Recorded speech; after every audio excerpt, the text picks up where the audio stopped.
حکومت کی مدت کل ختم ہو رہی ہے۔ اسمبلی تحلیل کرنے کے لیے صدر مملکت کو لنک بھیج دوں گا۔ وزیر اعظم شہباز شریف کا تقریب سے خطاب، کہا کہ حکومت سنبھالی تو سیاسی افراتفری بھی ایسی صورتحال کا سامنا کیا جس کا اندازہ ہی نہیں تھا۔ IMF شرائط بہت سخت تھی، پروگرام نہ ملتا تو پاکستان ڈیفالٹ کر جاتا، پیٹرول پمپس پر قطاریں لگ جاتی، ادویات ناپید اور لوگ بے روزگار ہو جاتے۔ حکومت نے ملک کو ڈیفالٹ سے بچایا۔ اب سستی بجلی کی ضرورت ہے، اس کے بغیر ترقی نہیں ہو سکتی۔ وزیر اعظم کا شمسی توانائی کی ضرورت پر بھی زور، کہا کہ اس سے بہتر ترقی کا کوئی اور منصوبہ نہیں ہو سکتا۔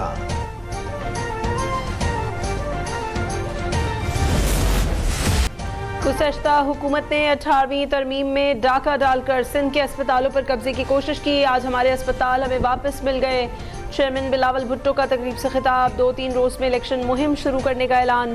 کہا جیالے ہمیشہ الیکشن کے لیے تیار ہیں، چاہتے ہیں سندھ بھر میں ایسے ادارے بنائے جہاں سے غریب عوام کو فائدہ ہو، صحت کی مفت سہولیات ملیں۔ Chairman Peoples Party Bilawal Bhutto نے سکھر میں میڈیکل کمپلیکس اور چائلڈ ہیلتھ انسٹیٹیوٹ کا افتتاح بھی کیا۔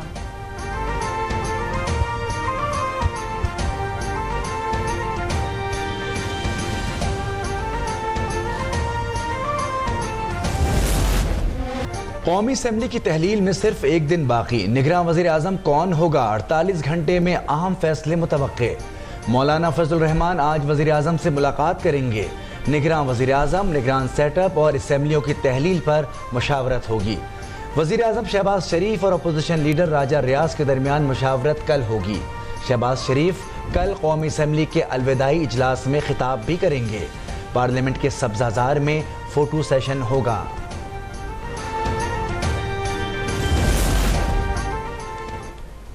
نگراں وزیر اعظم کے لیے پیپلز پارٹی نے جسٹس ریٹائرڈ مقبول باقر اور MKM نے گورنر سندھ کامران ترسوری کا نام تجویز کیا۔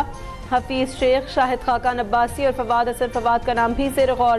ڈاکٹر عشرت العباد، ذوالفقار مکسی اور ڈاکٹر امجد ثاقب کا نام بھی نگراں وزیر اعظم کی لسٹ میں شامل۔ کاروباری شخصیت میاں منشا اور سابق چیئرمین نائب آفتاب سلطان بھی دوڑ میں شامل۔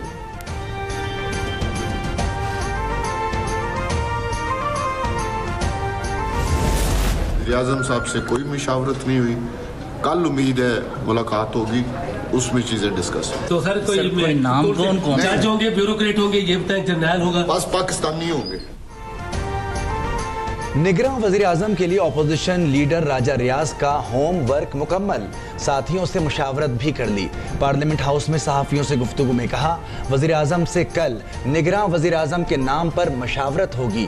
وزیر اعظم کو اپوزیشن کے 3 نام شیئر کروں گا۔ صحافی نے سوال کیا، نگراں وزیر اعظم کے لیے کسی جج، جرنیل یا بیوروکریٹ کا نام دیا ہے؟ راجہ ریاض نے جواب دیا کہ نگراں وزیر اعظم پاکستانی ہوگا۔ سندھ اسمبلی 11 اگست کو تحلیل ہوگی۔ وزیر اعلیٰ مراد علی شاہ اور اپوزیشن لیڈر کی ملاقات 1-2 روز میں متوقع۔ اپوزیشن لیڈر رانا انصار نگراں وزیر اعلیٰ کا نام پیش کریں گی۔ اسمبلی ختم ہونے کے 3 دن میں کسی نام پر اتفاق نہ ہوا تو معاملہ الیکشن کمیشن میں چلا جائے گا۔ سندھ کے عوام پیپلز پارٹی حکومت کے ساتھ ہیں، آئندہ انتخابات میں کامیاب ہو کر حکومت بنائیں گے۔ بلاول بھٹو وزیر اعظم ہوں گے۔ وزیر اعلیٰ سندھ مراد علی شاہ کا دعویٰ۔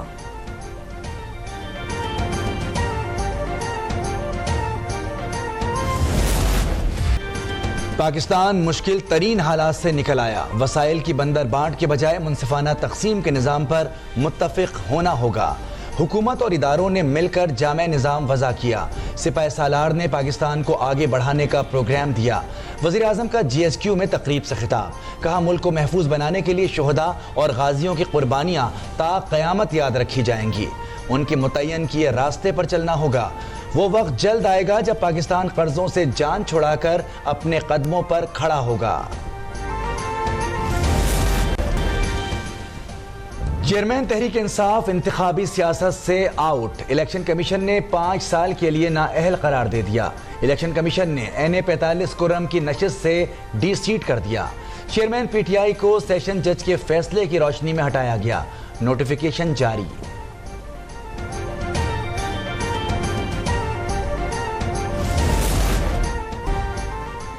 سکھر اور روہڑی کے شہریوں کے لیے فیری سروس کا آغاز۔